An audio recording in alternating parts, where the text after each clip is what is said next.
Ya, selamat pagi. Assalamualaikum warahmatullahi wabarakatuh.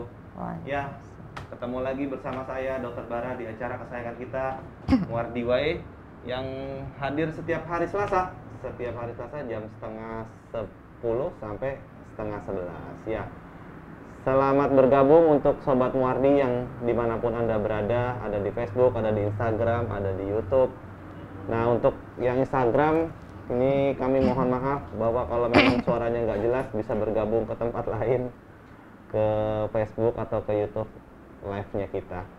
Hari ini cerah, semoga tidak hujan dan semoga selalu sehat karena memang musimnya sudah mulai ganti, siangnya panas, sorenya hujan. Semoga kita selalu sehat, sementara COVID masih ada dan sudah digempur juga dengan penyakit ginjal misterius. Jadi kita berada di zona-zona yang sangat-sangat tidak aman di semua kalangan usia. Ya, hari ini kita akan membahas tema yang menarik nih, tema yang sekiranya mungkin banyak keluarga kita, teman-teman kita ataupun family-family kita yang dalam tanda kutip mohon maaf pernah terkena stroke. Nah, kali ini di Rumah Sakit Muardi ada teknologi-teknologi yang akan terbaru yang akan dibawakan oleh seorang narasumber yang sangat berkompeten di bidangnya. Bersama saya sudah hadir Dr. Yeti Ambarsari, spesialis saraf. Selamat pagi, Dok. Selamat pagi, Dokter. Iya, sehat ya, Dok ya? Alhamdulillah. Sehat, alhamdulillah. Walaupun ya nggak enak-enak. Ini berbahaya ini sebenarnya nih. Tapi karena kita tetap selalu menjaga prokes, ya Dok ya, kita pakai masker, menjaga jarak, itu insya Allah kita bisa melindungi diri masing-masing. Iya. Oke, kalau sekarang Dok, mungkin kan orang awam tuh kalau stroke tuh sudah harian ya. Harian kita kita lihat sehari-hari banyak yang kena stroke, pemulihannya seperti apa, gitu ya Dok ya. Nah, sebenarnya dokter mau dijelaskan sekali lagi nih Dok, supaya masyarakat paham stroke itu apa Dok sebenarnya? Ya. Stroke ya seperti yang Dokter Bara bilang tadi, di Muardi aja banyak pasien, hampir setiap hari kita menerima pasien stroke. Ya. Stroke itu sebenarnya suatu penyakit di mana terjadi pada gangguan pembuluh darah otak. Itu bisa berupa sumbatan, perdarahan, ya. Kemudian bisa menimbulkan defisit neurologi, kalau istilah kayak orang awam itu seperti kecacatan, tapi sebenarnya itu defisit neurologis. Kemudian sampai bisa menyebabkan kematian. Definisi stroke menurut WHO. Jadi kejadiannya di kepala nih ya? Ya, ini ditambah, terjadi secara mendadak. Ini beda, misalnya kan hampir keluhannya sama, tapi kronik progresif sama yang stroke beda. Kalau stroke terjadi secara mendadak, tiba-tiba, misalnya pagi masih bisa beraktivitas seperti biasa, tiba-tiba siang langsung mengalami kelumpuhan, bicara pelo, dan lain sebagainya. Oh gitu ya Dok ya, jadi memang harus mendadak ya? Iya. Kriteria utamanya mendadak? Terjadi secara mendadak, gangguan pembuluh darah otak yang menimbulkan sumbatan, perdarahan yang terjadi secara mendadak, kemudian bisa menimbulkan kecacatan tadi sampai menimbulkan kematian. Kematian, itu yang paling ditakuti Dok? Iya. Ada berapa jenis Dok? Kalau stroke itu secara garis besar itu kan dibagi dua. Stroke sumbatan, istilah kita stroke infak. Infak aja dibagi lagi, sumbatan infak atau stroke infak trombotik, stroke infak emboli. Kalau trombotik mengenai pembuluh darah, sumbatannya pembuluh darah kecil. Kalau emboli mengenai pembuluh darah yang besar. Kemudian selain stroke sumbatan atau stroke infak, ada lagi stroke perdarahan. Ya. Stroke perdarahan atau hemorrhagic stroke itu dibagi lagi intracerebral hemorrhagic sama subarachnoid hemorrhagic. Intracerebral hemorrhagic perdarahannya mengenai area otak cerebellumnya. Kalau subarachnoid hemorrhagic dia mengenai lapisan subarachnoidnya. Perdarahannya di situ. Gitu ya. Jadi ada macam-macam ya stroke ya sebenarnya Dok ya. Kan orang awam taunya ya stroke aja. Iya, taunya kan stroke. Ternyata memang yang intinya yang mungkin dua ya Dok ya. Dua kan intinya, perdarahan sama yang sumbatan ya Dok ya. Oke Dok, ini Dok, sekarang kan fenomena kita lifestyle banyak berubah nih, bergeser.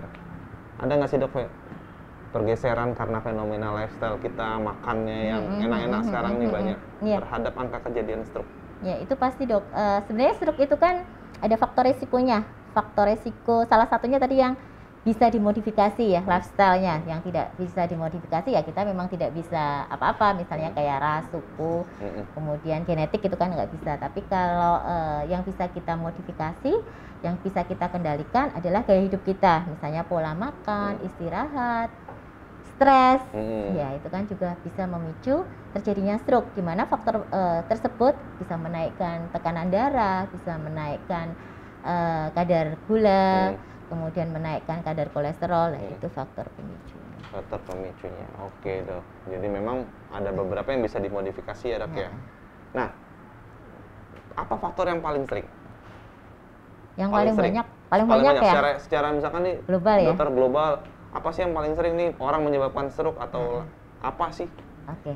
Biar orang tahu nih semuanya. Sampai saat ini yang paling banyak menyebabkan stroke adalah hipertensi, faktor risikonya. Hipertensi kan selain faktor genetik kan juga faktor pola hidup ya dok ya, lifestyle-nya. Jadi hipertensi ya. Oke, Sobat Muardi hati-hati yang hipertensi. Siapapun Anda, kalau bisa rutin tapi sudah bisa dikendalikan dok, kan hipertensi itu bisa dikendalikan. Iya, hati-hati. Yang penting harus terkontrol, terkendali, itu kuncinya di situ. Kalau nggak terkontrol, terkendali repot. Ya dok. Nah dok, kemudian berapa? Ini kan ada orang nih, misalkan ada kena di rumah, di rumah kena, habis itu apa yang harus orang lakukan dan berapa lama orang itu harus segera nyampe ke rumah sakit? Ada batasan waktunya nggak? Oke, tema stroke, Hari Stroke Dunia tahun ini dok, the power is saving, precious time. Jadi waktu-waktu yang berharga. Oke, jadi semakin misalnya kita curiga keluarga kita ya, ini kemungkinan mengalami stroke, harus memang segera dibawa ke fasilitas kesehatan terdekat. Kalau bisa kan ya rumah sakit yang terdekat untuk penanganan. Istilahnya kita ada kayak singkatan ya, segera ke rumah sakit itu. Segera, senyum ya. Misalnya senyumnya ada tanda-tandanya dok. Senyumnya sudah misalnya merot, tidak simetris. Kemudian geraknya mengalami gangguan separuh yang biasanya aktif semuanya, kok separuh mengalami kelemahan, merasa berat. Ranya bicara, misalnya gangguan untuk berbicara, tidak bisa berbicara, atau pelo juga bisa. Segera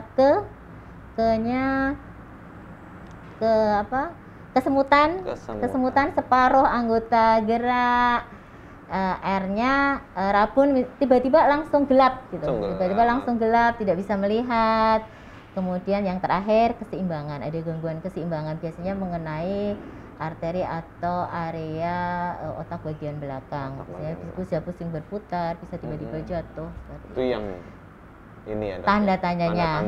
Kalau misalnya anggota keluarga kita menemui seperti itu, segeralah ke rumah sakit karena semakin cepat penanganan semakin bagus. Life savingnya insya Allah akan tertangani. Kemudian defisit neurologisnya kalau bisa tidak timbul atau minimal. Oh iya, jadi bisa mencegah kerusakan lebih lanjut, intinya gitu kan ya? Iya.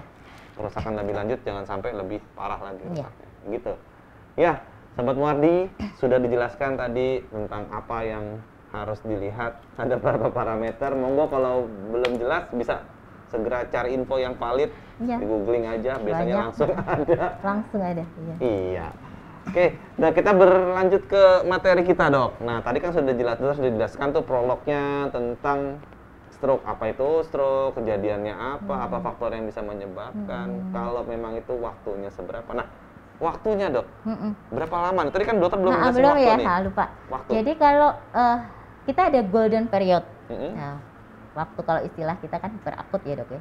0 sampai 3,5 sampai 4 jam. Jadi dari onsite misalnya sebelum 3,5 sampai 4 jam itu kita bisa memberikan misalnya kita ini sudah kita anamnesa, kemudian kita lakukan pemeriksaan penunjang mengarah ke stroke infark, jadi stroke pertama kali itu kita bisa memberikan trombolisis RTPA. Tapi itu ada golden periodnya 3,5 sampai 4 jam. 3,5 sampai 4 jam. Itu waktu yang berharga. Jadi misalkan tadi ya keluhan ada, langsung dibawa ke rumah sakit.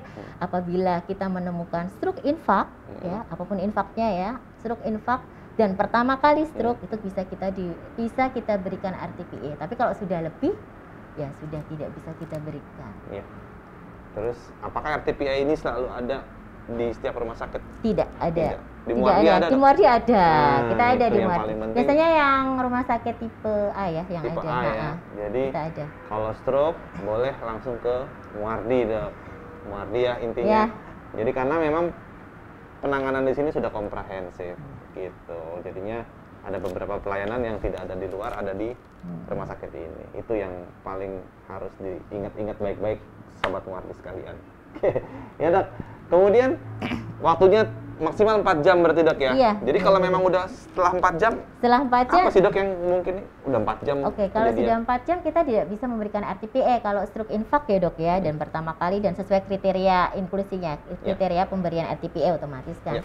Kalau misalkan lebih dari 4 jam kita berikan, efek sampingnya yang timbul lebih banyak kan. Jadi kita tidak berikan, biasanya kita berikan obat-obatan anti agregasi atau anti sumbatan, tapi dengan high dose. Oh gitu. Biasanya kan kita kasih aspilet ya kalau pasien stroke kayak gitu, misalnya maintenance-nya pada waktu lebih dari 4 jam dan itu stroke infak trombotik, kita berikan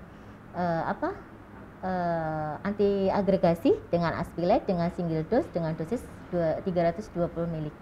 320. Itu kalau kurang dari 72 jam, Dok. Oh gitu. Kalau lebih ya tidak bisa kita berikan maintenance aja aspilet 80 mg.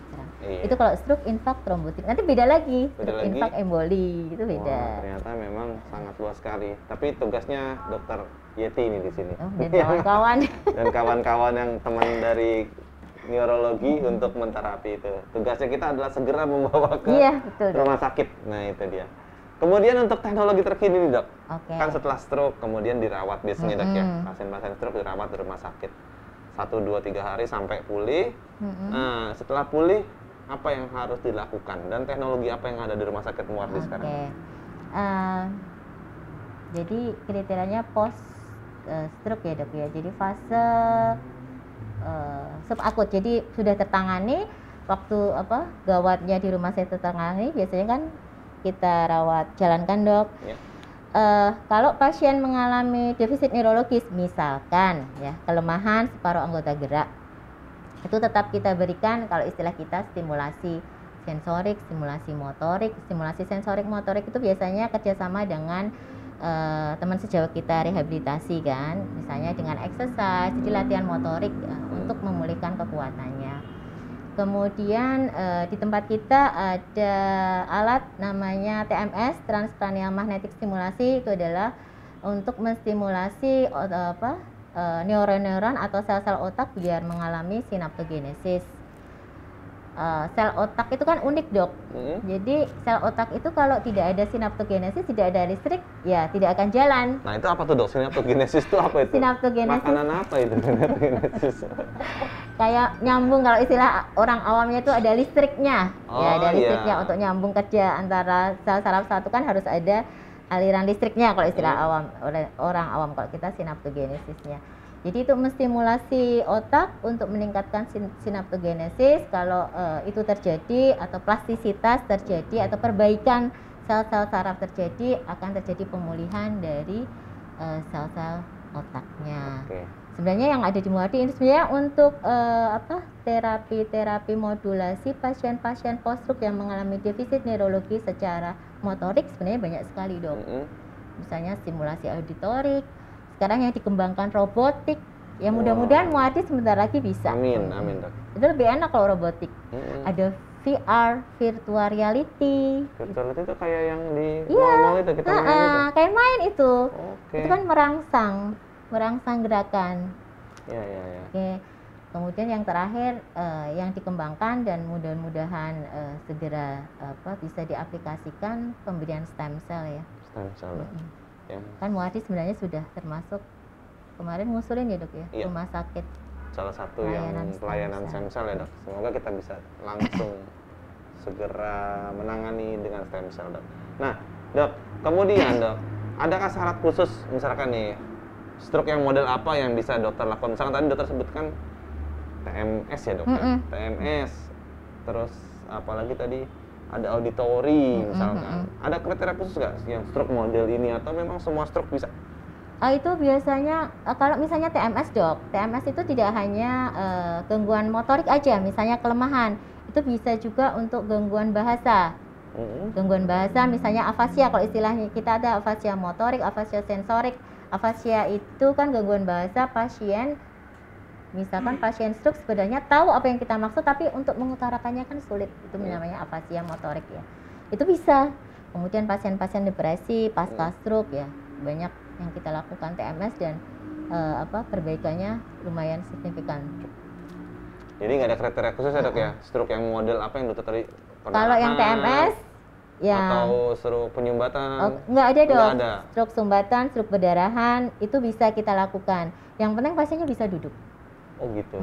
Jadi syaratnya harus duduk ya? Harus duduk. Soalnya kan kita lumayan lama ya mensimulasikan otaknya. Kalau misalnya posisi tidur kadang kita nggak pas. Oh, gitu. Biasanya kita lihat dulu, oh ini pasiennya layak enggak kita lakukan TMS. Kalau misalnya secara umum enggak layak, misalnya masih bed rest, misalnya pemulihan kan kadang pasien stroke apalagi fase akut itu kan bokongnya hampir separuh nggak bisa gerak, otomatis bokongnya kan juga belum kuat. Biasanya kita latih untuk latihan duduk dulu. Nanti kalau misalnya udah bisa, baru bisa kita lakukan TMS. TMS ya, jadi memang ada kriteria khusus harus bisa duduk. Nah dok, kita menyapa dulu pertanyaan yang ada di Instagram. Sementara Facebooknya belum bisa ya? Iya, Facebooknya belum ada dok. Kita menyapa dulu sahabat Muardi yang ada di Instagram. Dari Bu Ida ya sepertinya, Ida Sugiarti 69. Dokter, pasca stroke ayah saya kehilangan banyak memorinya. Apakah ada terapi atau pengobatan untuk memulihkan ingatannya dok? Ayah saya usia 65 tahun. Terima kasih Bu Ida ya. Bu Ida Sugiarti. Ya. Jadi ini ada gangguan memori ya, gangguan memori, pengobatan. Sebenarnya kalau terapinya tuh ada terapi farmakologi ya Bu ya, obat-obatan pasti ada. Biasanya kita berikan obat-obatan yang merangsang neurotransmitter, ada dok. Kemudian untuk terapi memori biasanya kerjasama lagi dengan bagian rehabilitasi. Jadi kita dilatih, kita lihat dulu sih memorinya seberapa, apakah ada gangguan memori jangka pendek atau jangka lama. Kita evaluasi, bisa juga dengan TMS itu dok, kita untuk merangsang memorinya. Biasanya kita evaluasi pasien sebelum dilakukan terapi, kita nilai ya, biasanya angka MMSE-nya atau MOCAINA-nya sekian, nanti biasanya kita evaluasi post terapi. Oh ya jangan lupa dok, TMS itu tidak bisa berdiri sendiri ya dok ya, itu jadi harus kombinasi dengan terapi yang lain. Farmakologi tidak boleh ditinggalkan. Oke, farmakologi tidak boleh ditinggalkan. Kemudian kombinasi dengan rehabilitasi tetap harus dilakukan. Jadi kalau udah TMS, kita nggak lakukan apa-apa itu salah. Jadi setelah lakukan TMS tetap harus latihan. Ada latihan memori, ada dok. Biasanya untuk melatih memori itu ada. Biasanya teman-teman rehab lebih tahu ya. Iya. Kemudian selain itu kan kita tidak bisa 100% langsung ke rumah sakit lah. Itu keluarga juga perlu kerjasama dengan keluarga. Iya. Misalkan diajak ngobrol, kemudian belajar seperti menghitung, kemudian seperti ada kayak kuis-kuis seperti mereview memori-memori yang dulu. Oke. Jadi faktor keluarga sebenarnya penting banyak banget. Faktor ya, penting ya dok. Penting banget dok. Kalau di rumah sakit itu berapa lama sih dok? Mentoknya 15 sampai 30 menit lah ya. Iya betul. Kalau di rumah kan berjam-jam, jadi benar peran keluarga untuk mensupport pasien itu sangat perlu. Iya, jadi support keluarga. Sebenarnya kalau untuk kasus stroke ini pasca pemulihan, faktor keluarga lebih banyak perannya dok ya? Iya, lebih banyak perannya dok. Untuk merehabilitasi di rumah ya dok? Kalau misalkan ya exercise motorik kayak gitu ya dok, di rumah sakit cuma seminggu 2-3 kali, cuma berapa menit, 15 sampai 30 menit. Modalitasnya tidak hanya dengan alat, nggak gitu, jadi benar-benar harus latihan exercise. Itu kalau di rumah, misalnya kan kita harus belajar dengan diajarin sama misalnya fisioterapis atau dokter rehabnya, atau kita sendiri misalnya neurologisnya, kemudian kita edukasi keluarga, itu bisa dilakukan untuk pasiennya. Misalnya di rumah 30-45 menit dilakukan setiap pagi, sore, secara rutin, secara teratur juga. Jadi setiap hari tidak boleh dilepas sebenarnya. Memang harus exercise. Jadi tiada hari tanpa latihan. Iya. Jadi memang seperti mau jadi atlet ya dok ya, tapi ini mengembalikan fungsinya.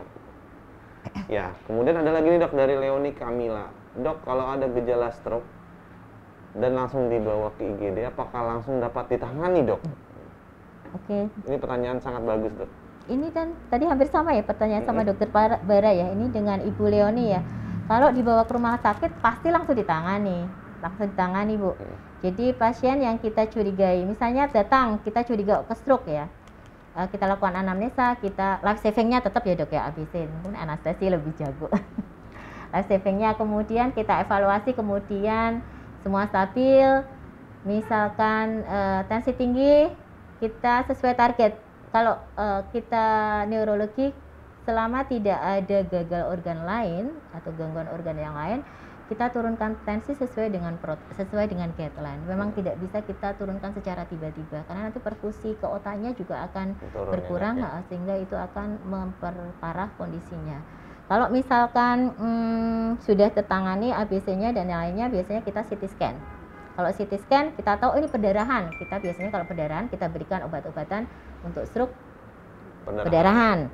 Kalau misalnya itu infak ya kita berikan tadi ya, golden periodnya ya 3,5 sampai 4 jam sudah bisa berikan trombolisis selama tidak ada kontraindikasi dan memenuhi kriteria pemberian trombolisis. Iya. Jadi kalau misalkan stroke ini baiknya misalkan stroke-nya kelihatan di rumah keluarga kita atau tetangga kita ada yang stroke. Ada baiknya memang langsung dibawa ke pasien ke-1 ke dokter klinik atau memang langsung ke IGD dok? Kalau menurut saya sih langsung ke rumah sakit ya dok ya, ke IGD. Kan kalau di IGD langsung bisa kita lakukan pemeriksaan penunjang untuk menentukan ini stroke apa. Ya, CT scan salah satunya. Jadi golden standard untuk diagnosa stroke adalah CT scan. Iya. Jadi ada baiknya memang langsung ke IGD ya dok ya, jangan ke pasienkes. Kalau memang dekat. Iya. Kalau mau jauh ya mau nggak mau kita sesuai dengan kondisi yang ada di masyarakat gitu. Rumahnya cuma di Solo kan banyak pilihan. Iya, Solo itu mungkin nggak nyampe 15 menit udah ketemu rumah sakit lagi. Ya, oke. Kemudian ada pertanyaan lagi nih dok dari Indra Rahayu ya mungkin. Assalamualaikum dok, waalaikumsalam. Izin bertanya, tempatku kalau ada orang yang jatuh katanya dibiarkan dulu untuk menghindari stroke. Apakah betul dok? Terima kasih penjelasannya. Orang jatuh dibiarkan dulu untuk menghindari stroke katanya. Jadi kalau jatuh, bro udah dijibin dulu dok. Terus kemudian baru diangkat. Mungkin ya dok ya, saya menerjemahkan sedikit. Ya, oke dok. Oke, dengan Pak Indra ya Pak. Jadi kalau misalnya ada yang jatuhnya kenapa dulu sih? Iya ya. Kita lihat jatuhnya kenapa, karena kecelakaan atau yang lain. Kalau misalnya orang tua, biasanya di kamar mandi dok ya. Biasanya pasien-pasien stroke itu kalau jatuh, keluarganya bilang jatuh di kamar mandi, kalau nggak jatuh di kamar biasanya gitu. Kalau menurut saya sih harusnya ya jangan ditunggu, langsung dibawa. Iya. Langsung dibawa. Nah, yang sedikit menggelitik saya itu dok, kenapa kejadian stroke itu selalu di waktu subuh, di waktu malam terakhir itu? Iya. Kenapa kejadiannya hampir saya dengar cerita banyak orang, kenapa selalu di waktu itu? Mungkin memberikan info yang lain dok. Ya dok, stroke infarct itu kebanyakan memang onsetnya pada waktu bangun tidur. Kalau pada stroke hemoragik kebanyakan pada waktu aktivitas ya. Kalau kemungkinan ya karena mungkin kalau waktu bangun tidur itu pagi hari asupan CO2-nya yang berlebihan ya waktu malam hari. Jadi O2-nya kan berkurang. Kemungkinan salah satunya juga bisa itu. Kemudian biasanya kan kalau pagi hari itu kayak nggak ngeh juga bisa sih, tiba-tiba langsung sebenarnya sudah merasakan. Kemudian istirahat baru kejadiannya pada pagi hari. Oh gitu. Jadi memberatnya pada pagi hari karena tadi malam udah lemas, mungkin ngantuk tidur aja. Bisa juga, tapi yang stroke infarct dok. Tapi kalau yang stroke berdarah memang waktu aktivitas. Oh gitu. Menurut penelitian. Menurut penelitian ya dok. Jadi kalau yang perdarahan banyak waktu istirahat. Pada waktu aktivitas ya? Waktu kita bekerja. Kalau yang pagi-pagi itu rata-rata yang infarct ya dok ya. Oke. Ini mungkin masukan buat kita semua. Kalau ada yang jatuh, ya kemungkinan besar itu. Walaupun memang belum bisa dipastikan selalu ya dok ya? Iya, belum juga dipastikan jatuhnya kenapa. Kan sebenarnya kan kalau stroke stroke sama serangan jantung kan sebenarnya sama ya dok, tiba-tiba onsetnya mendadak. Cuma kalau stroke itu kan pelan-pelan progresnya, beda sama kalau jantung kan tiba-tiba langsung henti nafas, henti detak jantung, henti nafas ya. Memang apa? Jadi kita memang harus tahu ya, jatuhnya karena apa dulu. Dikhawatirkan tuh kalau jatuh tiba-tiba tidak sadar. Ya, tiba-tiba tidak sadar. Atau biasanya pasien itu kalau misalnya jatuh di kamar mandi, di kamar itu mengeluh, kalau masih sadar biasanya mengeluh langsung salah satu anggota geraknya tiba-tiba tidak bisa diangkat atau terasa berat. Iya. Yang paling berbahaya memang kalau tiba-tiba nggak sadar ya dok ya. Tiba-tiba ditemukan nggak sadar, jatuh gerubuk nggak sadar. Kan kita nggak tahu. Entah itu stroke atau serangan jantung, bisa jadi antara dua itu yang paling sering ya dok ya. Oke. Kemudian ada cholinergitis nih dok. Dok, apakah semua yang terkena stroke bisa dipulihkan dok? Dan pemulihannya berapa lama? Tergantung sih ya. Terima kasih Bu Koli ya, Cholinergitis. Ya. Tergantung sih, stroke itu kan tadi ya, semakin cepat kita menangani, diharapkan life savingnya teratasi sama defisit neurologisnya seminimal mungkin, pemulihannya atau kecacatannya seminimal mungkin. Kemudian stroke itu tergantung lokasinya dok. Lokasinya di mana dulu? Kalau di batang otak memang lebih sulit ya daripada misalnya di area korteks maupun subkorteks. Batang otak itu kalau istilah orang awamnya apa dok? Batang otak itu ya. Terus luasnya semakin luas kan kerusakannya juga semakin banyak. Makanya segera dibawa ke rumah sakit. Misalkan itu ya stroke sumbatan dengan onsetnya 3,5 sampai 4 jam. Kita harapkan dengan pemberian trombolisis, tapi sesuai kriteria ya. Biasanya kita punya hitungannya juga dok, NIHSS-nya skornya berapa gitu. Itu biasanya recovery-nya langsung, pemulihannya bisa langsung.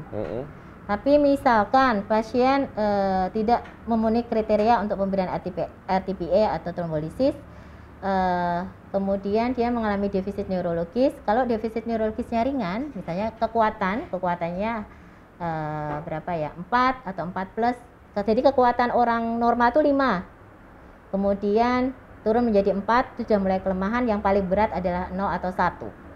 Kalau misalnya kelemahannya hanya sudah 4 plus atau 4, biasanya recovery-nya lebih bagus daripada yang awalnya misalnya kelemahannya 1. Tetapi kalau dibawa ke rumah sakit, diharapkan misalnya kelemahannya dari awalnya 1, kemarin ada pasien kelemahannya 1, di rumah sakit menjadi 2, pulang menjadi 3, kemudian kontrol lagi menjadi 4. Kan itu kalau menurut kami itu sesuatu yang luar biasa dari 1 menjadi 4. Kadang juga tidak bisa semaksimal yang kita harapkan. Mungkin kalau istilahnya kalau stroke itu kalau kerusakan selnya udah benar-benar mati, istilahnya itu core-nya ya memang tidak bisa kita apa-apakan. Yang bisa kita selamatkan adalah sel-sel yang pingsan atau istilahnya penumbra, itu yang kita pulihkan.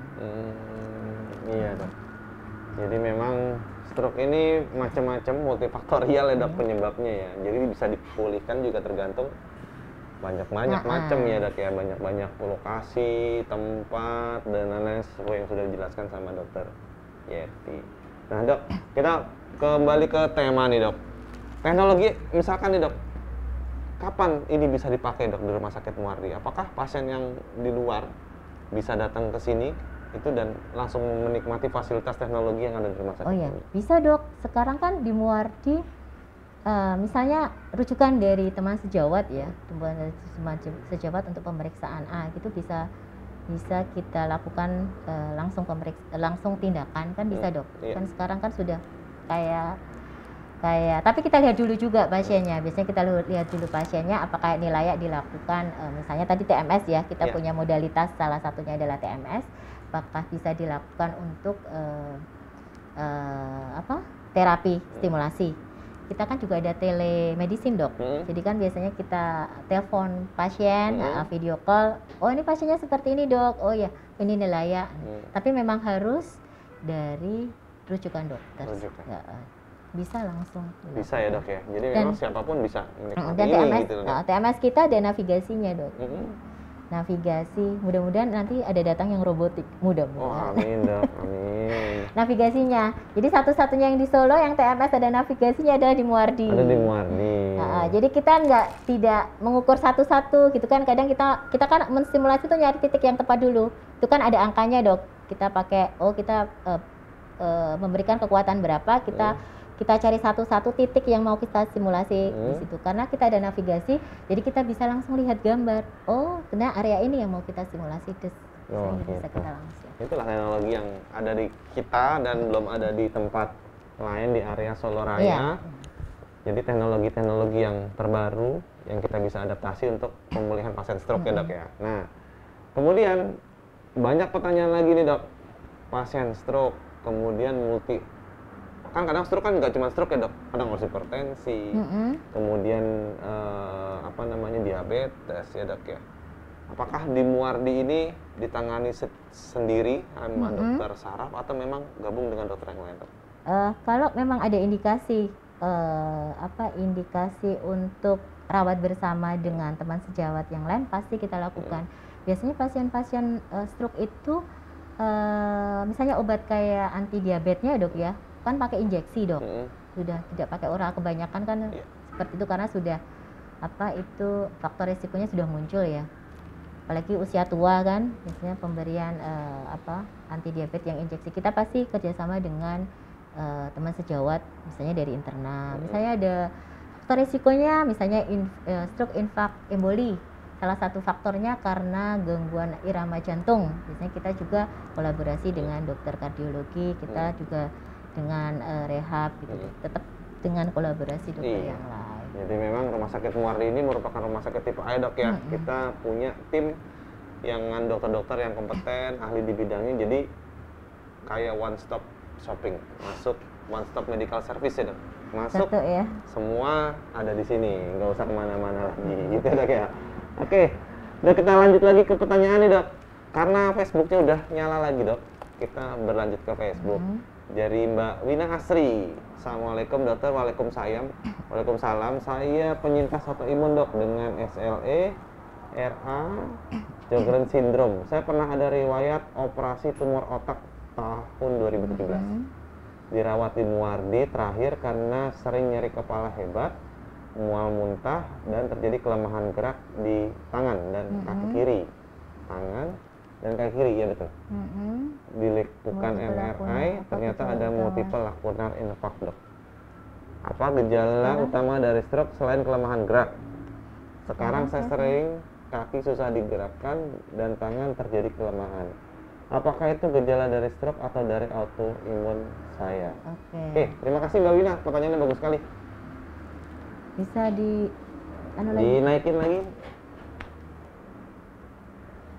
Jadi Mbak Wina nanya apakah ini stroke atau bukan ya, karena ada riwayat tumornya ya? Iya, riwayat ini, Dok, riwayat operasi tumor ya? Tumor kepala, Dok. Iya. Ada multiple lacunar infarct. Kalau multiple lacunar infarct itu kadang ya, Dok ya, karena kecil ya, kadang pasien tidak ada keluhannya.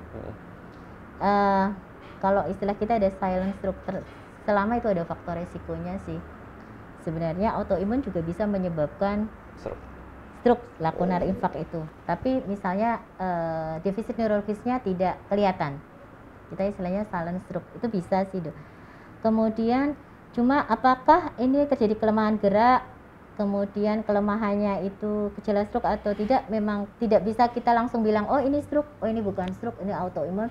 Memang harusnya kita diperiksakan dulu, Mbak, diperiksakan, kemudian kita lakukan anamnesa ulang lagi karena ini banyak banyak penyakitnya ya, banyak faktor risiko ada riwayat ini, ada riwayat ini ya, autoimun ya. Jadi kita harus lebih detail lagi untuk anamnesa, pemeriksaan fisik, kemudian pemeriksaan penunjang apalagi yang perlu kita lakukan untuk memastikan apakah gangguan kelemahan gerak tangan dan kaki disebabkan misalnya stroke atau autoimun atau penyakit yang lain. Ya, terima kasih Dokter Yeti, penjelasannya lengkap. Nah, Mbak Wina sepertinya saya beberapa kali menjadi Mbak Wina ini aktif sekali sepertinya. Terima kasih Mbak Wina terus memantau. Itu ya? Iya, saya kadang hafal dengan Sjogren syndrome. Monggo konsultasi langsung kalau memang sedang ada di area Solo. Konsultasi dengan Dokter Yeti untuk dijelaskan apakah itu berhubungan dengan autoimunnya atau memang dengan stroke-nya. Oke. Kemudian dari Mbak Prita Mama Fata. Wow, Ibu Prita Mama Fafa. Selamat pagi, Dok. Dokter, apakah benar ketika terkena serangan dan juga stroke, pertolongan pertamanya dengan menusukkan jarum ke jari hingga berdarah? Oke. Jadi stroke ditusukin jarum, Dok? Ada. Saya malah baru tahu itu. Baru tahu, dokter baru tahu. Saya tahu ini. Oh ya? Oh ada ya? Ada, Dok. Gitu Jadi ya? ada sedikit fenomena di masyarakat ya. Itu Ini salah ya. Mitos. Mitos, oh ya, mitos ya. Ibu Prita ya, itu salah Bu. Jadi kalau misalnya kita curiga stroke, ya pertolongan pertama langsung dibawa ke fasilitas kesehatan terdekat. Jadi harus dibawa. Jangan, jangan terlalu. Takutnya kalau kita terlalu percaya mitos nanti malah merugikan diri kita sendiri. Jadi harus kita saring ya, yang benar mana yang benar. Ya, lebih baik kita saring. Kalau misalkan ditusuk itu berdarah bisa menyembuhkan stroke, kenapa nggak diiris saja lebih banyak? Jadi nggak ada yang kena stroke loh. Iya, makanya. Jadi pertanyaan itu kadang suka kita kritisi, tapi memang kita harus mengkonter ya istilahnya, mengkonter hoax yang terjadi di masyarakat. Salah itu. Ya, Dok. Wah, ini juga nih, Dok. Mbak Bina Astri masih tadi ya, nanya Dok, lagi ya. Saya juga punya riwayat hipertensi. Apakah ya. memicu terjadi stroke? Ya. Iya. Kalau hipertensinya tidak bisa dikendalikan, bisa memicu stroke. Tapi hipertensi adalah faktor resiko yang bisa dikendalikan. Ya. Jadi mengubah lifestyle-nya, kemudian mengubah lifestyle otomatis pola makan, olahraga, kemudian jangan lupa rutin minum obat anti hipertensi. Ya, itu kuncinya. Jadinya memang harus rutin dan disiplin ya, Dok. Iya. Ya, dari Bu Helena, Dok, apakah pemulihan stroke dengan teknologi canggih di rumah sakit itu juga ditanggung BPJS? Ini penting banget ini, ditanggung dan tidak oleh BPJS. Iya, betul ya. Ini mewakili semua masyarakat kita. Ya, terima kasih Bu Helena. Mohon maaf untuk misalnya TMS ini ya, sampai sekarang dimanapun, dari misalnya di Jakarta sampai ke pelosok, untuk TMS belum bisa di cover BPJS. Mudah-mudahan nanti bisa tercover BPJS. Iya, amin. Kita juga menyuarakan bahwa pelayanan canggih itu lebih baik dikelola oleh BPJS supaya bisa dinikmati sama semua kalangan ya, Dok ya. Iya, jadi sementara belum bisa ya, Dok ya. Sementara belum bisa, memang pasien umum yang bisa. Oke. Kemudian kita beralih ke Instagram, Dok, dari Bu Ida Estu Mariani. Kita karena sudah beranjak di 5 sesi-sesi akhir nih, Dok. Selamat pagi, Dokter. Ibu saya terkena stroke ringan tahun 2020. Sampai sekarang masih minum obat rutin, tapi mulai sering lupa, Dok. Lupa minum obat atau lupa yang lain nggak dijelaskan. Yang saya tanyakan, apakah seumur hidup harus minum obat? Oke. Jadi gini, Bu Ida, memang yang pertama kita harus mengendalikan faktor risiko. Misalkan tadi faktor risikonya hipertensi, ya minum obat anti hipertensi. Kalau misalkan tensinya terkontrol, biasanya pasien gini, tensi saya sudah terkontrol, Dok, tapi kenapa saya masih minum obat terus gitu ya. Sebenarnya yang menentukan, kita menentukan memutus obat, ini pasien memutus obat, itu bukan dari pasien tapi dari dokter, harusnya begitu. Kita biasanya memberikan dosis seminimal mungkin, namun itu sudah mengontrol tekanan darahnya ya. Kemudian selain minum obat misalnya dengan dosis seminimal mungkin tapi terkontrol faktor risikonya, tetap dengan mengubah pola hidupnya. Ya mau tidak mau biasanya memang harus long time Bu minum obatnya, jangka panjang. Yang dikhawatirkan kalau misalnya tiba-tiba, karena stroke itu kan bisa berulang, bisa 2, 3, 4 dan sekian kali. Kalau misalnya sudah berulang lebih dari 1 kali, itu biasanya lebih berat daripada serangan yang pertama. Yang satu belum teratasi, nambah lagi nanti lebih sulit lagi untuk pemulihannya. Iya. Oke, jadi lebih berat ya kalau untuk yang kedua ketiga ya? Iya, biasanya. Nah, pertanyaan lagi, Dok, banyak menyambung ini. Kadang orang bertanya itu, Dok, kalau saya minum obat terus nanti ginjal saya biasanya gitu ya. Liver saya kenapa, Dok, nanti gitu? Biasanya, gimana, Dok? Biasanya kan tadi diharapkan dosisnya seminimal mungkin. Kalau seminimal mungkin, efek sampingnya juga diharapkan seminimal mungkin. Kita biasanya ngecek, Dok, 6 bulan sekali kan biasanya pasien-pasien yang minum obat kayak hipertensi, kemudian diabetes, itu kan kita cek fungsi ginjal dan fungsi livernya setiap 6 bulan sekali. Jadi kita tahu. Kemudian kita pilih obat-obatan, misalnya ada peningkatan kadar OTPT-nya, ya kita cari obat-obatan yang kerja di livernya tidak semakin berat. Biasanya kan banyak obat pilihan. Jangan khawatir, biasanya kita cek. Jadi kadang sobat Muardi sekalian, kadang itu pertanyaan yang banyak datang, kalau saya minum obat banyak, apa yang akan terjadi? Keluarga saya minum obat banyak, obat bantuan dalam waktu yang lama gimana? Itu sudah dijawab sama Dokter Yeti. Tetap ada pemilihan-pemilihan yang lain ya dok ya, yang aman untuk sakit penyertanya. Oke dok, terima kasih dok, Dokter Yeti, ilmunya hari ini, sharingnya, pencerahannya hari ini, bahwa teknologi pemulihan di Rumah Sakit Muardi sudah mulai ada ya dok, dan tidak kalah dengan kota-kota besar yang lain. Mudah-mudahan semakin banyak nanti. Nah, jangan lupa sobat neuroengineeringnya kan itulah tidak. Jangan lupa sobat Muardi, Rumah Sakit Muardi tetap harus menjadi pilihan utama dari sobat Muardi sekalian, karena memang di sini ahlinya banyak, teknologinya juga lengkap gitu. Oke, saya mohon undur diri. Jangan lupa hasil rekaman live streaming hari ini kalau masih mau dilihat, bisa dilihat di Facebook, YouTube, dan Instagram official Rumah Sakit Dr. Muardi. Jangan lupa, saya selalu ingatkan, jangan lupa like, follow, subscribe semua akun sosial media dari Rumah Sakit Dr. Muardi. Terima kasih Dr. Yeti. Sama-sama Dokter. Terima kasih. Untuk sobat Muardi sekalian, jangan lupa COVID belum berakhir. Saya selalu mengingatkan bahwa prokesnya tetap harus dijaga, walaupun memang pandemi relatif terkendali, tapi kita belum ditegakkan untuk dihentikan. Dan jangan lupa, karena kita banyak penyakit misterius yang muncul, jadi pesan saya adalah stay healthy. Kalau bisa jangan minum obat, pola hidup sehatnya diterapkan.